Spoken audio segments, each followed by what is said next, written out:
untuk peristiwa penembakan yang dilakukan oleh Eliezer terhadap almarhum Joshua, apakah menurut saudara ahli penembakan itu dapat dikategorikan sebagai suatu kejahatan etis yang besar yang tadi saudara ahli sudah jelaskan bahwa dia berdasarkan perintah?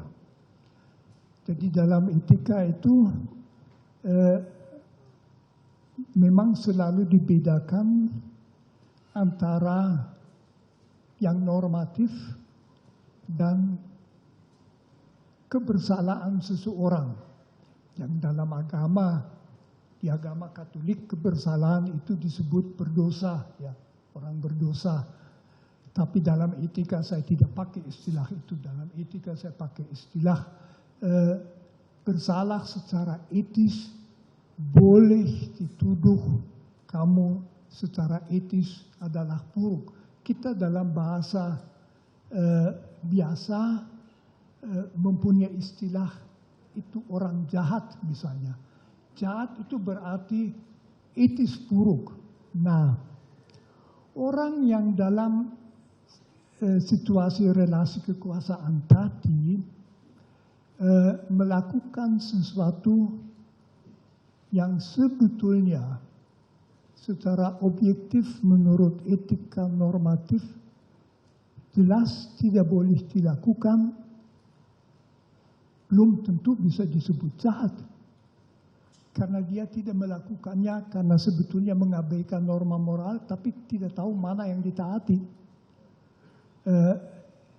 Penilaian moralnya itu dalam suara hati keliru. Dalam etika faham suara hati yang keliru banyak dibicarakan.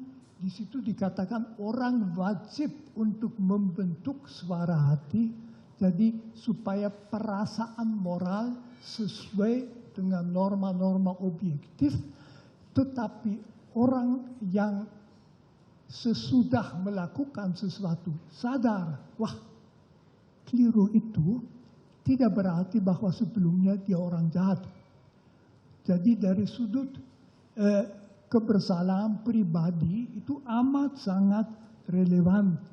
Yang dinilai pada orang adalah secara etis, tanggung jawab etis di dalam kasus itu. Jadi sejauh mana dia bertanggung jawab. Tanggung jawab seperti tadi saya katakan, makin dia bingung, makin dia mungkin merasa antara dua kewajiban, jangan melakukan ini, tetapi taatilah.